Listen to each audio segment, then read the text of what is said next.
Welcome सभी को। JPSC mains की जो तैयारी कर रहे हैं उन सभी छात्रों का एक बार मैं पुनः स्वागत करता हूं। और जैसा कि मैं लास्ट क्लास में कहा था कि हम लोग अभी सबसे पहले हरित क्रांति के जो भी डिफरेंट एस्पेक्ट्स हैं, डिफरेंट अवधारणाएं हैं और डिफरेंट जानकारी जो हमको चाहिए उन सबको देखते हैं। और उसके बाद में हरित क्रांति से संबंधित जितने प्रश्न बन सकते हैं या परीक्षा में पूछे जा सकते हैं उन सभी प्रश्नों को मैं लेकर आपके समक्ष उपस्थित होऊंगा। और उसके बाद उन प्रश्नों में आप कैसे आंसर्स बनाएंगे, किन किन चीज़ों को इंक्लूड करेंगे, मैंने जो एस्पेक्ट्स बताया था, और उसको अगर आप कर लेते हैं तो आपका उस प्रश्न का उत्तर आसानी से तैयारी हो जाएगी और आप आसानी से इस ऐसा प्रश्न अगर आता है तो आप एग्जाम में उसका उत्तर दे सकते हैं। तो चलिए हम लोग स्टार्ट करते हैं। और आज जो पहला प्रश्न मैं ले रहा हूं, जो हरित क्रांति से एक प्रश्न बन सकता है, वह है हरित क्रांति से आप क्या समझते हैं? भारत में हरित क्रांति के लिए उत्तरदायी तत्वों की समीक्षा करें। What do you understand by green revolution? Review the factors responsible for green revolution in India. यानी हरित क्रांति से आप क्या समझते हैं? भारत में हरित क्रांति के लिए उत्तरदायी तत्वों की समीक्षा करें। इसके बारे में अगर प्रश्न पूछा जाए तो आपको सबसे पहले क्या क्या लिखना है? इंट्रोडक्शन, मीनिंग, ऑब्जेक्टिव, आवश्यक तत्व और उसके उत्तरदायी कारक। यानी हरित क्रांति के लिए भारत में कौन कौन सा उत्तरदायी कारक थे ये पूछा गया है। लेकिन उसके पहले थोड़ी सी भूमिका, इंट्रोडक्शन यानी भूमिका की चर्चा करते हुए थोड़ी सी उसके बाद हम लोग हरित क्रांति का अर्थ भी देखेंगे।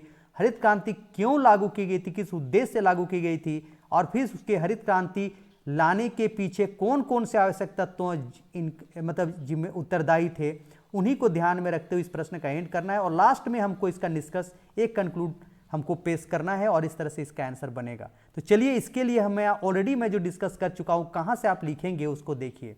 यहां से आप लिखना शुरू करेंगे, यानी हरित क्रांति के ये पूरा चीज को लिखेंगे जो मैं ऑलरेडी पहले बता चुका था। हरित क्रांति के जो उद्देश्य हैं, इन उद्देश्यों को भी लिखेंगे आप। देख लीजिए, भारत विभाजन, जनसंख्या में तीव्र वृद्धि, यानी आवश्यक तत्वों को लिखते हुए दशकीय जनसंख्या वृद्धि दर, ये इन सबको लिखते हुए आपको संस्थागत सुधारों की उपेक्षा, परंपरागत बीजों के उत्पादन सीमाएं, HYV की सीट्स की खोज, विभिन्न व्यक्तियों और अर्थशास्त्रियों का जो विचार था जिसमें आपको पता होना चाहिए PL 480 योजना, सुलझ तथा मिलोर और पेडोक ब्रदर्स, इन सब के बाद हम लोग देखेंगे कि किस तरह से हरित क्रांति के कौन कौन सा उद्देश्य थे, अल्पकालीन उद्देश्य और दीर्घकालीन उद्देश्य। इनको चर्चा करने के बाद आप हरित क्रांति के लिए आवश्यक तत्व या उत्तरदायी कारक जो थे उन सबको आप लिखेंगे, तो आपका ये कंप्लीट बन जाएगा। और इस तरह से लास्ट में आपको हरित क्रांति का जो मूल्यांकन करेंगे, थोड़ा सा उसका एंड आपको ये मूल्यांकन के साथ यहां तक अगर आप लिख देते हैं, मतलब वहां मूल्यांकन टर्म यूज नहीं करेंगे, सीधे वह पैराग्राफ चेंज करके इसको लिख देंगे, तो आपका क्या हो जाएगा? इस प्रश्न का उत्तर बन जाएगा। देख लीजिए, इंट्रोडक्शन कहां से कहां तक आपको जाना है, ऑलरेडी मैं आपको नोट्स पहले भी बता चुका हूं। तो इंट्रोडक्शन में हरित क्रांति क्यों क्या थी, तो देखिए हरित क्रांति का इंट्रोडक्शन पोर्शन में ये जरूर लिखेंगे आप, ये पोर्शन में लिखेंगे। देखिए कहां से कहां तक जाना है।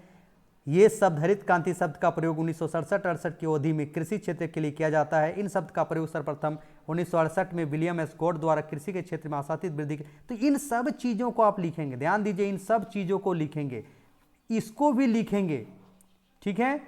फिर उसके बाद इन बिंदुओं को देखेंगे कि क्यों हरित क्रांति का उद्देश्य को जानने से पहले यह जानना पड़ेगा हमको कि हरित क्रांति क्यों आवश्यक थे या उसके उत्तरदायी कारक थे, यही चीजें को बोल रहा है। और इसको कंप्लीट करने के बाद उसके उद्देश्य को, चूंकि आवश्यक तत्वों में ही उसके उद्देश्य छिपे हुए थे, इसीलिए उसके उद्देश्य को हम लोग अल्पकालीन और दीर्घकालीन में बांटते हैं। देख लीजिए, हम लोग बांटे थे, किस तरह से बांटे थे, अल्पकालीन और दीर्घकालीन उद्देश्य में इसको बांटे थे। और इन सभी चीजों को लिख देना है। और उसके बाद हरित क्रांति के जो आवश्यक तत्व थे, हरित क्रांति में कौन कौन से ऐसे इंपॉर्टेंट एलिमेंट थे जिसके कारण हम लोग हरित क्रांति ला सकते हैं, तो वह देखिए ये सब थे: उन्नत बीज, रासायनिक खाद, कीटनाशक दवाइयां, पर्याप्त सिंचाई व्यवस्था, कृषकों के नवीन यंत्र उपकरण और कृषकों के उचित मूल्य प्रणाली। तो ये सब अगर आप वर्णन कर देते हैं और लास्ट में आप एक कंक्लूजन के रूप में ये चीज को इंक्लूड कर देते हैं, ये पोर्शंस को, कि है ना, ये वाला पोर्शंस को आप, तो क्या हो जाएगा? आपका ये पहला प्रश्न का उत्तर क्लियर हो जाएगा। तो मुझे लगता है इस प्रश्न का उत्तर आप लिख सकते हैं, ऑलरेडी मैं डिस्कस कर चुका हूं, इसीलिए इसमें बहुत ज्यादा समय हम लोग नहीं देंगे। नेक्स्ट हम लोग आते हैं, हरित क्रांति के लिए उत्तरदायी तत्वों का वर्णन करें। क्या यह भारत में सफल रही? क्या यह भारत में सफल रही? तो आप देखिए, भूमिका, संक्षेप में उद्देश्य, संक्षेप में आवश्यक तत्व, और इन चीजों को लिखने के बाद, यानी इसके पहले वाला प्रश्न में जितने चीजों को लिखे थे, आवश्यक तत्व, उद्देश्य और उत्तरदायी कारक जो हैं, उन सब को आपको संक्षेप में लिखना है। और उसके बाद क्या यह भारत में सफल रही, तो आपको सबसे इंपॉर्टेंट उसका है, उसकी उपलब्धियों को बताना है और लिखना है कि चूंकि उस समय की मांग थी, खाद्यान्न उत्पादन को तेजी से बढ़ाना था, जनसंख्या बहुत तेजी से बढ़ रही थी, भूखमरी की समस्या उत्पन्न हो रही थी, तो ऐसी स्थिति में हरित क्रांति कहीं ना कहीं भारत में बहुत ही प्रभावी हुआ, भारत के लिए बहुत फायदेमंद हुआ। लेकिन हानियों को आपको संक्षेप में वर्णन करना है। हानियां देख लीजिए कहां से था, मतलब इन चीजों को, ये धनात्मक जो था उतना लिखने के बाद इस चीज को देखिए, यहां से आपको, मैं दूसरा पेन इस्तेमाल कर रहा हूं, ये यहां से यहां तक लिखेंगे, उसके ऊपर वाले जो पोर्शन था वो तो आपको लिखना ही है, और उसके बाद ये धनात्मक प्रभाव जो है इसको पूरा अच्छी तरह से एक्सप्लेन करेंगे, बहुत अच्छी तरह से एक्सप्लेन करेंगे। टोटल 12 पॉइंट जो है इनको आप एक एक करके एक्सप्लेन करेंगे, जैसा कि यहां मैंने एक्सप्लेन किया था। इन सब को एक्सप्लेन करेंगे, उत्पादन को बताएंगे, आप कहां से स्रोत लिए हैं, ये सब बताने के बाद आपको ये भी पूरा लिखना है। सभी 12 पॉइंट को एक्सप्लेन हम कर रहे हैं, देखिए 12 पॉइंट को हम एक्सप्लेन कर रहे हैं। इन सभी को एक्सप्लेन करते हुए श्वेत क्रांति का आधार, कृषि का व्यवसायीकरण, तिलहन उत्पादन में वृद्धि, ठीक है, ये सब बताना है।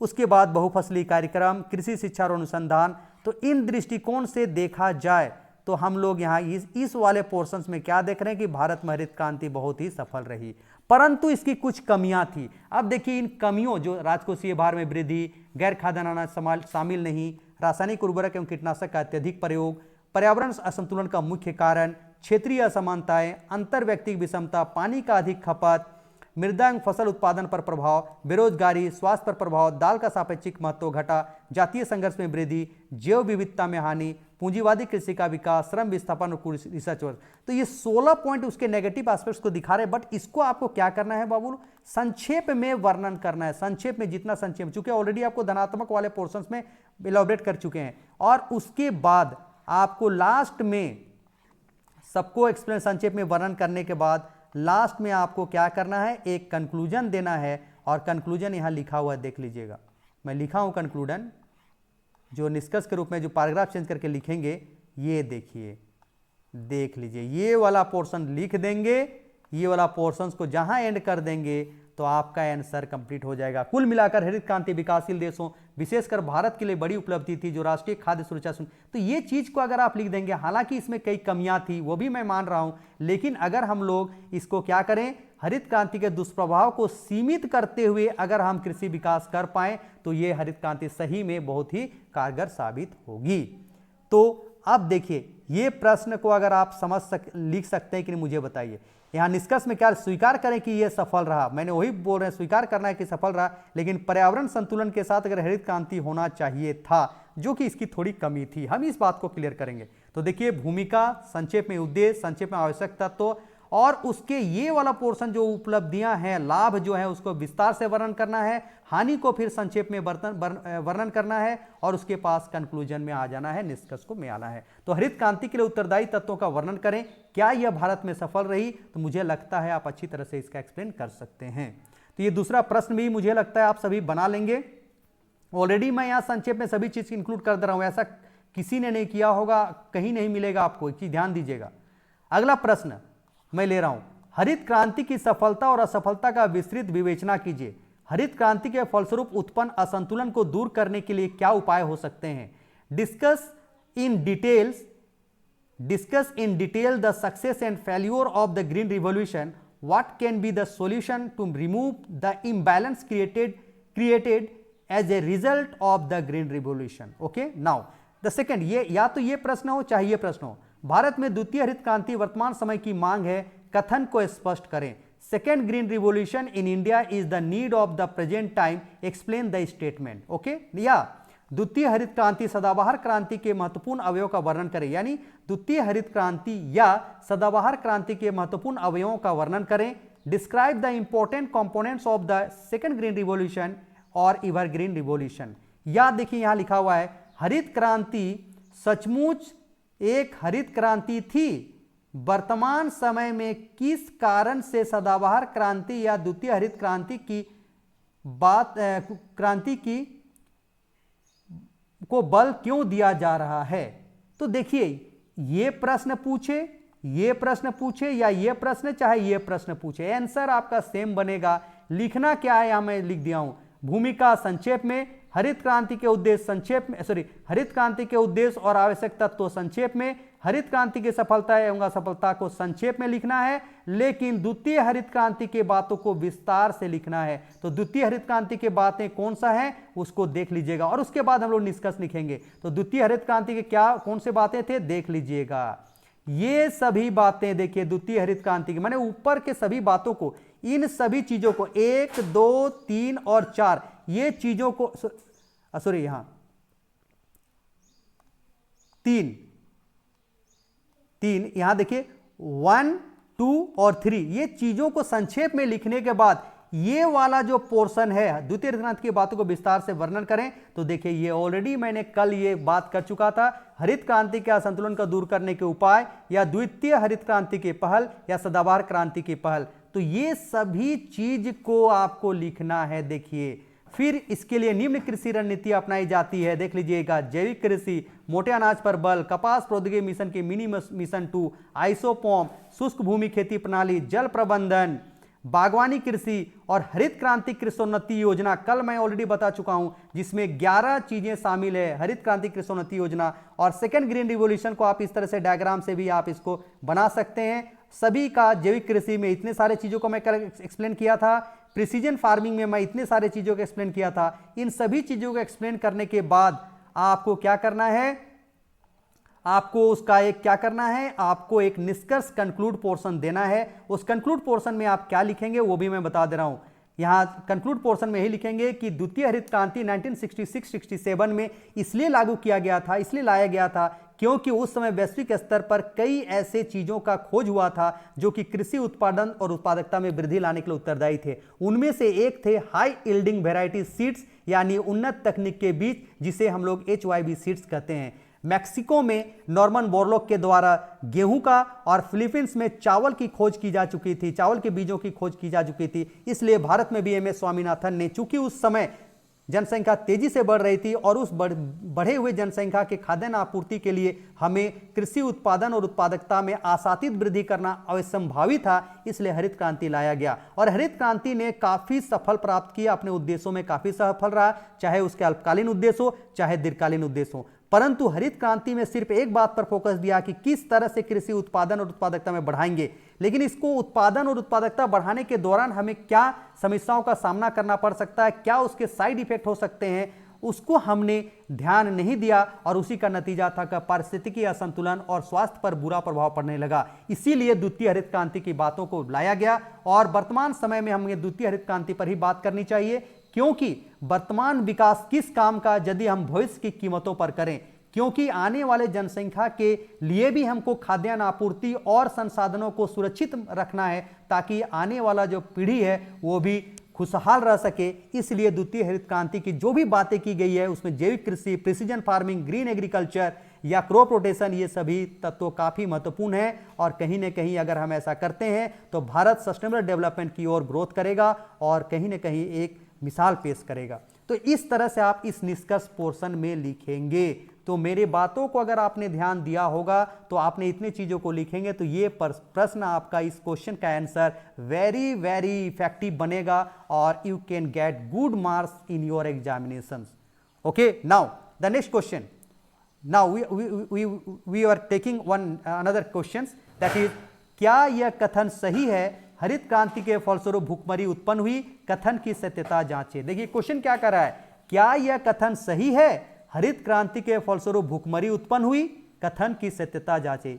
Is this statement correct that green revolution resulted in starvation, verified the statement. तो क्वेश्चन थोड़ा सा आपको ट्विस्ट करके दिया हुआ है, लेकिन कंफ्यूजन नहीं करना है, डरना नहीं है, मैं आपके साथ हूं। तो देखिए क्या लिखना है आपको, सबसे पहले इंट्रोडक्शन, उद्देश्य और आवश्यक तत्व और लाभ, हरित क्रांति के जो भी पॉजिटिव एस्पेक्ट्स थे उनको संक्षेप में लिखेंगे। भूमिका, उद्देश्य, आवश्यक तत्व और लाभ को संक्षेप में लिखेंगे। संक्षेप कहने का मतलब अगर आप 4 से 6 पेज का आंसर बना रहे हैं तो कम से कम 1.5 पेज में या 2 पेज में इसको समाप्त कर दीजिए। और उसके बाद हरित क्रांति के फलस्वरूप भुखमरी कैसे आई इसको लिखना है और क्या हो इसका उपाय जिससे हम लोग भुखमरी ना कहलाए, भुखमरी ना हो। कहने का मतलब यहाँ भुखमरी से तात्पर्य था, आप ध्यान दीजिएगा, कुपोषण और प्रति व्यक्ति खाद्यान्न की उपलब्धता से बात कर रही थी। तो ये हरित क्रांति के फलस्वरूप भुखमरी कैसे आई और क्या हो उपाय, इसको हम लोग अभी देखेंगे। तो ये आप लोग ये ऊपर का ये पार्ट और ये पार्ट जो संक्षेप में लिखना है आप आसानी से कर सकते हैं। उसके बाद हमको हरित क्रांति के फलस्वरूप भुखमरी कैसे आई इसको लिखना है और उसके क्या उपाय हो सकते हैं। तो देखिए यहां हम लोग उसको लिखने का प्रयास करते हैं। देखिए, खेती, किसानी, पशुपालन, भेड़ बकरी पालन, दुग्ध उत्पादन, मछली पालन जैसी गतिविधियां भारत के रग रग में बसती हैं। इन सभी गतिविधियों से कृषि संस्कृति का निर्माण होता है। भारत की कृषि संस्कृति स्वायत्त एवं आत्मनिर्भर रही है, लेकिन औपनिवेशिक शासकों ने इस देश की कृषि तंत्र को अपनी सुविधा एवं आवश्यकता अनुसार ढाल दिया। ध्यान दीजिएगा, हम लोग गेहूं और चावल की खेती करते थे, नील की खेती करना अनिवार्य कर दिया गया एक एग्जाम्पल के रूप में।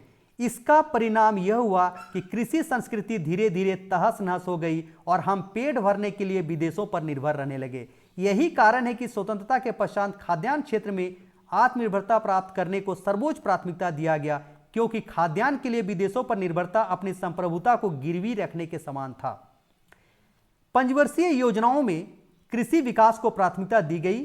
कृषि विकास के लिए कई कार्यक्रम शुरू किए गए। कृषि विश्वविद्यालयों की स्थापना हुई और खाद्यान्न, दुग्ध उत्पादन, दलहन, तिलहन, चारा या पशुपालन आदि से संबंधित अनुसंधान केंद्र देश भर में स्थापित किए गए। विदेशों से अधिक उपज देने वाली बीजों को आयात कर उन्हें देसी बीजों के साथ संकरित किया गया, यानी HYV सीड्स बनाने की बात होने लगी। हरित क्रांति के कारण खाद्यान्न उत्पादन एवं उत्पादकता में तेजी से वृद्धि हुई। अब भारत अपने बल पर देशवासियों की थाली भरने में सक्षम हुआ। तो यह बता रहा है हरित क्रांति की प्रगाढ़ता को, हरित क्रांति का प्रभावी क्रियान्वयन को। अब हम लोग देखते हैं खाद्यान्न उत्पादन की तालिका, हम लोग देखते हैं वर्ष है और उत्पादन करोड़ में है। तो 1950-51 में देख लीजिएगा 5.65 करोड़ था। तो ये टेबल में देख लीजिएगा, ये पूरा टेबल आपको बना दिए हैं हम। तो देखिए 1960-61 में 8.20 करोड़ था, 70-71 में 10.84 करोड़ टन था, 1980-81 में 12.96 करोड़ टन था, 1990-91 में 17.64 करोड़ टन था और 99-2000 में 20.98 करोड़ टन था और 2001 में 19.68 करोड़ टन और 2002-03 में 17.48 करोड़ टन और 2006-07 में 21.61 करोड़ टन।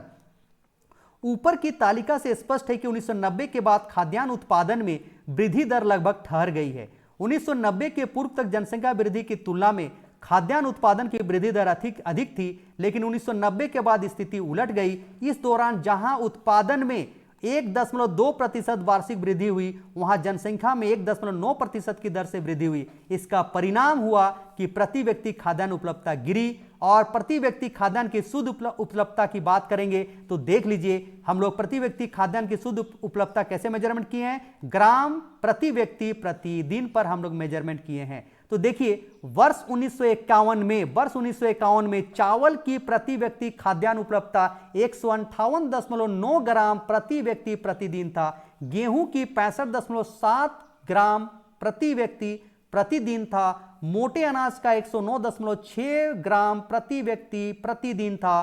दालों का 60.7 ग्राम प्रति व्यक्ति प्रतिदिन था। और कुल उत्पादन में अगर देखेंगे तो कुल खाद्यान्न की बात करेंगे तो 394.9 ग्राम प्रति व्यक्ति प्रतिदिन था। लेकिन देखिए 91 में घटता गया और 2005 में देख लीजिए सभी लगभग बढ़ा, लेकिन मोटे अनाज और दाल का क्या स्थिति है आप लोग देख लीजिए। गेहूं और चावल का बढ़ा, बट देखिए धीरे धीरे वो भी घटने लगा। 1991 तक तो बढ़ा था, लेकिन उसके बाद ये घटने की प्रवृत्ति दिखाई दी है, यानी प्रति व्यक्ति खाद्यान्न उपलब्धता घटने लगी है। इस तालिका से आप स्पष्ट कर सकते हैं।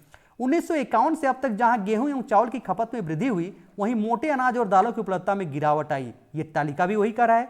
भारत जैसे शाकाहारी प्रधान देशों में दालें जो होती हैं पोषण सुरक्षा सुनिश्चित करने में महत्वपूर्ण भूमिका निभाती हैं, लेकिन दालों की खपत में गिरावट से कुपोषण की समस्या गंभीर हुई। समाज के कमजोर वर्गों विशेषकर महिलाओं, एसटी/एससी में पोषण की स्थिति में और भी गंभीर स्थिति हुई। सरकार द्वारा गठित अर्जुन सेन गुप्ता समिति के अनुसार देश के 77% लोगों की दैनिक आय 8 से 20 रुपये के बीच है। दैनिक आय 8 से 20 रुपये के बीच है। यूनेस्को के अनुसार भारत विश्व का सबसे कुपोषित देश है और वैश्विक गरीबी सूचकांक के अनुसार विश्व का सर्वाधिक बहुआयामी गरीबी भारत में पाई जाती है। तो हरित क्रांति के समय भारत केवल गेहूं एवं चावल के उत्पादन को प्राथमिकता दी।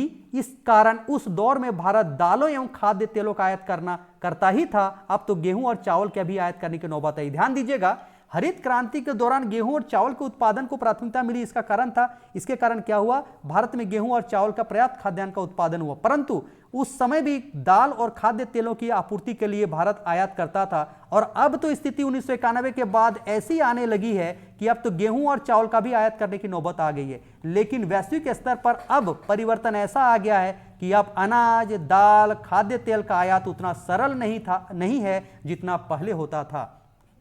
उद्योग एवं सेवा क्षेत्र पर बल के कारण कृषि क्षेत्र तो पहले ही उपेक्षित रहा है। अब क्या हुआ, धीरे धीरे सेकेंडरी सेक्टर और टर्सरी सेक्टर को इंपॉर्टेंस देने के कारण प्राइमरी सेक्टर यानी कृषि क्षेत्र पहले ही उपेक्षित होता जा रहा है। अब विश्वव्यापी जलवायु परिवर्तन, खाद्य पदार्थों के जैव ईंधन के उपयोग के कारण कृषि उपज में विश्वव्यापी गिरावट आ रही है। इस प्रकार हरित क्रांति के कारण जहां एक और खाद्यान्न उत्पादन बढ़ी थी, वहीं कालांतर में भुखमरी की स्थिति उत्पन्न हुई। यानी कहने का मतलब पोषक तत्वों के मामले में और प्रति व्यक्ति खाद्यान्न उपलब्धता के मामले में कमी हुई। दैट इज कॉल्ड, उसी को हम लोग भुखमरी कह रहे हैं। इसके कारण क्या क्या थे, इस भुखमरी के कारण क्या क्या थे, उस कारणों को अभी हम लोग थोड़ा सा देखने देंगे कि भारत में जो हरित क्रांति अपनाया गया था वो क्या था। आपको पता है कि उसके दो उद्देश्य थे, अल्पकालीन उद्देश्य और दीर्घकालीन उद्देश्य। तो हरित क्रांति केवल अल्पकालीन उद्देश्य पर ध्यान दिया था कि किस तरह से हम खाद्यान्न उत्पादन की दर को तेजी से वृद्धि करें और खाद्यान्न की आवश्यकता को पूरा करें और भुखमरी की समस्या का समाधान करें। लेकिन उसके दीर्घकालीन उद्देश्य को ध्यान दीजिएगा, जब मैंने उसके उद्देश्य को बताया था तो दीर्घकालीन उद्देश्य को उसमें प्राथमिकता नहीं दिया गया। कृषि विकास, औद्योगिक विकास और पर्यावरण प्रदूषण में कमी, इन सब पर हम लोग ध्यान नहीं दिए गए। रासायनिक खाद्य उर्वरक के अवैज्ञानिक ढंग से प्रयोग किए, जिसका परिणाम यह हुआ कि खाद्यान्न उत्पादन में तो बढ़ी परंतु कई ऐसे कठिनाइयां भारत में उत्पन्न हुई। दूसरा हम लोग देखते हैं केवल उन फसलों को प्रोत्साहन दिया गया जो अधिक लाभ दे सकती थी, यानी जिसके लिए HYB सीड्स अवेलेबल थे, गेहूं और चावल, और जिनके अवेलेबल नहीं थे उसको क्या किया, उपेक्षा किया गया। और जैसे आप जानते हैं व्यावसायिक फसल ज्वार, बाजरा या मोटे अनाज, दलहन और तिलहन को उपेक्षा किया गया। इसका परिणाम क्या हुआ, इसका परिणाम यह हुआ कि कुछ ही फसलों तक भारत केंद्रित होकर रह गया और इसे फसल चक्र, अंतर फसली कृषि जैसे मिट्टी और पर्यावरण रक्षक प्रणालियां पूरी तरह से भुला दी गई। नेक्स्ट हम लोग देखते हैं प्राकृतिक संसाधनों के क्षरण और उर्वरकों, रसायनों, डीजल, बिजली, सिंचाई आदि का व्यापक प्रयोग किया गया। और ये आपको पता है इसके कारण किसानों की लागत में क्या हुई, वृद्धि हुई। और लागतों में वृद्धि होने के कारण किसान को अपनी कृषि आगतों को खरीदने के लिए क्या लेना पड़ा, ऋण लेना पड़ा। और ऋण लेने के कारण क्या हुआ, किसानों की स्थिति जो पहले बहुत अच्छी थी, लिविंग स्टैंडर्ड हाई था, वे ऋण लेने को मजबूर हो गए। और इसके कारण क्या हुई, किसान, कई ऐसे केसेस दिखाई पड़ते हैं कि किसान ऋण में जन्म लेते हैं, ऋण में पलते हैं, ऋण में मरते हैं, वही स्थिति आने लगी। और क्या हुआ, किसानों को आत्महत्या की भी नौबत आ गई। तो अंततः किसान आत्महत्या करने को मजबूर भी हुए। तो कहीं ना कहीं ये जो ऋण लेने की संभावना आई, ये भी कहीं ना कहीं भुखमरी को बढ़ावा दिया। हरित क्रांति पूंजी प्रधान था, ये सभी पता है। हरित क्रांति पूंजी प्रधान था, एक पैकेजिंग कार्यक्रम था। और जिस किसान के पास कृषि आगतों को खरीदने की क्षमता थी, सिंचाई की व्यवस्था करने की क्षमता थी, बीज खरीदने की क्षमता थी, कीटनाशक और उर्वरक खरीदने की क्षमता थी, वही हरित क्रांति का फायदा ले सके। लेकिन छोटे और गरीब किसान क्या थे, इसका फायदा नहीं ले सके और उनका फसल जो पहले जितना उत्पादन होता था उतना भी उत्पादन नहीं हो पाया। इसके कारण क्या हुए, वे गरीब हुए और उनमें भुखमरी की समस्या आई। 1990 के उदारीकरण के बाद कृषि क्षेत्र में परिवर्तन आया और मल्टीनेशनल कंपनी का प्रादुर्भाव हुआ, बहुराष्ट्रीय निगम का प्रादुर्भाव हुआ और अनुबंध कृषि की प्रचलन आने लगा। जिसके कारण क्या हुआ, कृषि क्षेत्र में क्या हुआ, मल्टीनेशनल कंपनी जाएगा तो भारत कृषि क्षेत्र में निवेश नहीं करने लगा, बल्कि कौन करने लगा, विनिवेश प्रणाली आई और मल्टीनेशनल कंपनी का की निवेश करने लगी। जिसके कारण भारत में जो विकास होनी चाहिए था, कृषि विकास, औद्योगिक विकास और अवसंरचनात्मक विकास, उस पर बल नहीं दिया गया। और इसके कारण भी कहीं ना कहीं लोगों के लिविंग स्टैंडर्ड में कमी आई, लोगों का जीवन स्तर निम्न होता गया और ये कहीं ना कहीं भूखमरी के लिए उत्तरदायी कारक हुए। अतः उपयुक्त विवरण से स्पष्ट है कि भूखमरी के बीच खाद्यान्न संकट से मुक्ति दिलाने वाली उपाय हरित क्रांति में ही निहित है। अतः भूखमरी मिटाने और हर थाली तक पर्याप्त आहार पहुंचाने के लिए हरित क्रांति में सुधार आवश्यक है, इस तरह से लिखना है। और उसके क्या उपाय हो सकते हैं कि भूखमरी से हम निजात दिला सकते हैं, तो उसके ये उपाय हो सकते हैं: कृषि का सर्वांगीण विकास, जल प्रबंधन, खाद्य प्रबंधन, कृषि विविधता, कृषि उपज का सही मूल्य मिलना, कृषि ऋण की उपलब्धता, स्थानीय उपलब्ध आधारित संसाधनों का कृषि में प्रयोग एवं संधारित कृषि या धारणीय कृषि।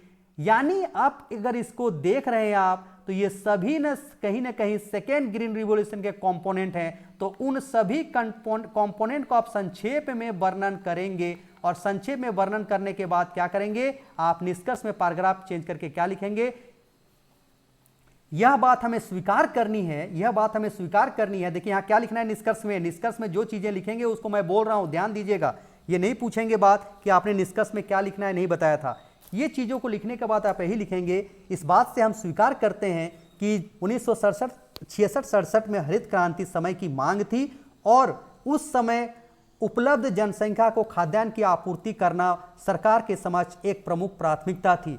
क्योंकि अगर भूखमरी से अगर अधिकांश जनसंख्या की मृत्यु हो जाती है तो सरकार किस काम का, विकास किस काम का। इसलिए उस समय की मांग को देखते हुए कृषि उत्पादन और उत्पादकता में वृद्धि करने के लिए हरित क्रांति को अपनाना जरूरी था। और इसलिए हरित क्रांति के जो भी आवश्यक तत्व ये उत्तरदायी कारक थे: कीटनाशक दवाइयों का प्रयोग, रासायनिक खाद का प्रयोग, HYV सीड्स का प्रयोग, नवीन कृषि यंत्र का प्रयोग करके हमने कृषि उत्पादन में आशातीत वृद्धि की। इसका नतीजा यह हुआ कि भारत 1990 तक आते आते खाद्यान्न के दृष्टिकोण से आत्मनिर्भर हो गया और आत्मनिर्भर होने के साथ साथ खाद्यान्न का निर्यात भी करने लगा।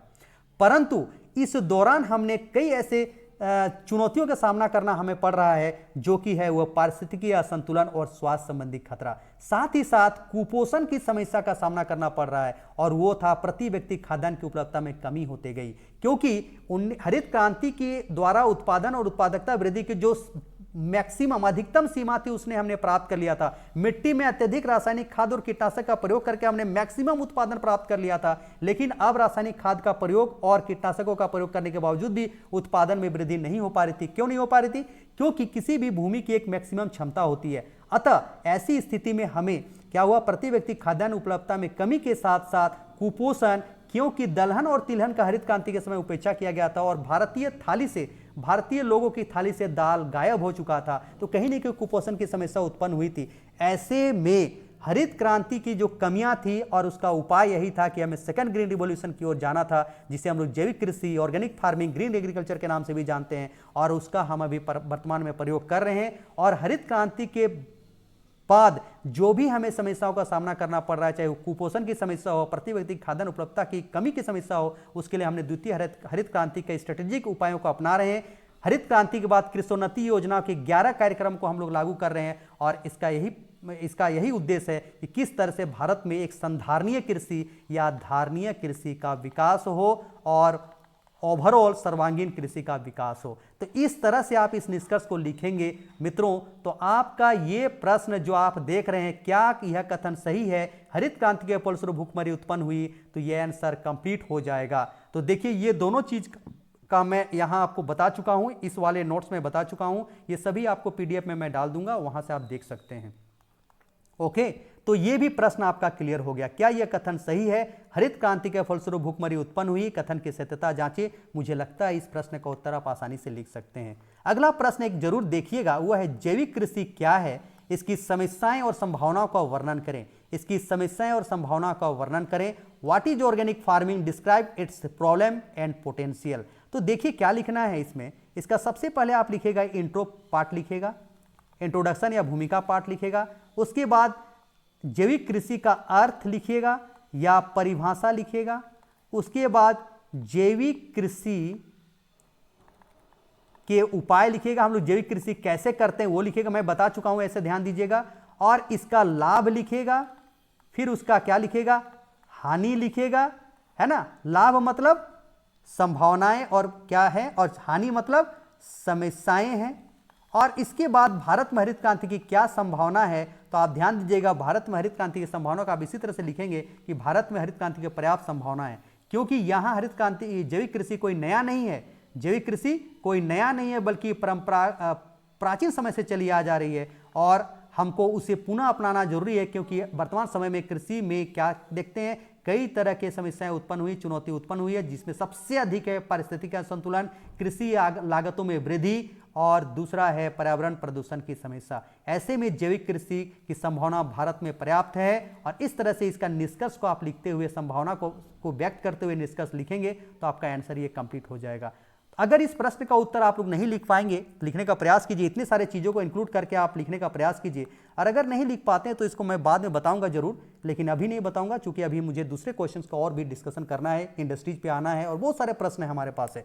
तो मुझे लगता है आज का जो मेरा ये वीडियो है हरित क्रांति को पूरा समाहित करते हुए था, और मुझे लगता है अगर इस प्रश्न को आप अच्छी तरह से हरित क्रांति टॉपिक को क्लियर कर लेते हैं तो काफ़ी कृषि का कई एस्पेक्ट्स या क्वेश्चन जो है आपका क्लियर हो सकता है। तो मुझे लगता है जो ग्रीन रिवॉल्यूशन का जो टॉपिक था हम लोग अच्छी तरह से देखे हैं और बहुत ही डिटेल से देखे हैं, और इससे आपको बहुत ही लाभ पहुंचा होगा ऐसी मैं उम्मीद करता हूं।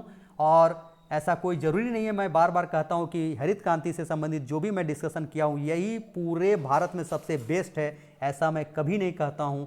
आपको इससे भी अच्छे आंसर मिल सकते हैं, अगर आप इससे भी अच्छा आंसर कहीं मिलता है तो ज़रूर उसको ऐड कीजिए और उसका लाभ उठाइए। तो चलिए इसी तरह के अगले वीडियो में मिलेंगे। इसको आप अच्छी तरह से बना लीजिए। आज संडे है, लेकिन आप संडे का संडे मत समझिए, क्योंकि अभी आप ये आपका मोटिव होना चाहिए, ऑब्जेक्टिव होना चाहिए, कैसे मेरा जेपीएससी मेंस में जो क्वालिफाई करनी है और मुझे फाइनल सिलेक्शन देना है। और आपके लिए पर डे नॉर्मल डे की तरह है, तैयारी करना है और आपको स्वस्थ भी रहना है और अपने खान पान पर भी ध्यान देना है, समय पर नींद भी लेनी है, पर्याप्त नींद भी लेना है। और आपको मैं बार बार कहता हूं मित्रों, ये रीड राइट एंड रिवाइज का पोर्शन जरूर कीजिए और इसका फ़ायदा उठाइए। ओके, तो चलिए आप लोग इस तरह से तैयारी करते रहिए। अगर अच्छा लगता है वीडियो तो जरूर कमेंट तो एक बार जरूर कर सकते हैं, कमेंट जरूर कीजिएगा और अपना नाम भी अगर लिखेंगे तो मुझे अच्छा लगेगा। तो चलिए अगले फिर इसी तरह से मैं एक नए टॉपिक को लेकर उपस्थित होऊंगा, नए क्वेश्चंस को लेकर उपस्थित होऊंगा। तब तक के लिए आप सबों का धन्यवाद। स्वस्थ रहें, अपने उद्देश्यों में सफल हों, इसी कामना के साथ धन्यवाद।